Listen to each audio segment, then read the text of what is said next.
মিয়ানমারে ফিরে সেনাবাহিনী ও বিদ্রোহীদের বিরুদ্ধে যুদ্ধের প্রস্তুতি নিচ্ছে রোহিঙ্গারা। কক্সবাজারের শরণার্থী শিবির থেকে পালিয়ে গভীর জঙ্গলে গিয়ে নিচ্ছে অস্ত্রের প্রশিক্ষণ।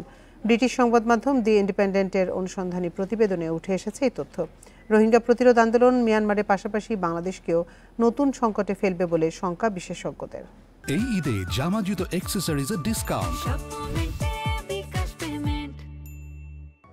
2017 সালে মিয়ানমার সেনাবাহিনী ও বৌদ্ধ মিলিশিয়াদের নৃশংস হত্যাযজ্ঞ থেকে বাঁচতে 10 লাখের বেশি রোহিঙ্গা বাংলাদেশে পালিয়ে আসে। এর আগে ও পরে আরও অসংখ্য রোহিঙ্গা সীমান্ত পেরিয়ে বাংলাদেশে আশ্রয় নেয়। তবে গত কয়েক বছরে শরণার্থী শিবিরগুলোর অবস্থার ক্রমেই অবনতি হয়েছে। খাদ্য ও চিকিৎসা সহ নানা সংকটে ভুগছে রোহিঙ্গারা। এই সময়ে নানা অপরাধেও জড়িয়ে পড়ে তারা। রোহিঙ্গাদের নিয়ে দ্য ইন্ডিপেন্ডেন্টের অনুসন্ধানী প্রতিবেদনে উঠে এসেছে চাঞ্চল্যকর তথ্য।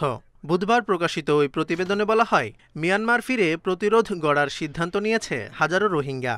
কক্সবাজারের কুতুপালং শরণার্থী শিবির থেকে পালিয়ে মিয়ানমারের গভীর জঙ্গলে গিয়ে যুদ্ধকৌশল শিখছে তারা। প্রতিবেদনে আরও বলা হয়, প্রতিরোধ যোদ্ধাদের প্রশিক্ষণ শুরু হয় ভোরে। দিনভর চলতে থাকে অস্ত্র চালনা, শারীরিক সক্ষমতা বৃদ্ধি এবং বিভিন্ন কৌশল আয়ত্তকরণ। সোশ্যাল মিডিয়া পরিচালনা ও নজরদারির প্রশিক্ষণও নিচ্ছে অনেকে। প্রশিক্ষিত রোহিঙ্গাদের লক্ষ্য জানার চেষ্টা করে দ্য ইন্ডিপেন্ডেন্ট। জবাবে তারা জানায়, রোহিঙ্গাদের প্রধান লক্ষ্য শান্তি ও নিজেদের অধিকার প্রতিষ্ঠা করা। এ সময় নিজেদের ভূমি ফিরিয়ে আনতে যুদ্ধ করবে বলেও জানায় তারা। রোহিঙ্গা প্রতিরোধ আন্দোলন মিয়ানমারের পাশাপাশি বাংলাদেশকেও নতুন সংকটে ফেলতে পারে বলে শঙ্কা বিশেষজ্ঞদের। কারণ এরই মধ্যে শরণার্থী শিবিরে বেশ কিছু মিলিশিয়া দল সক্রিয়।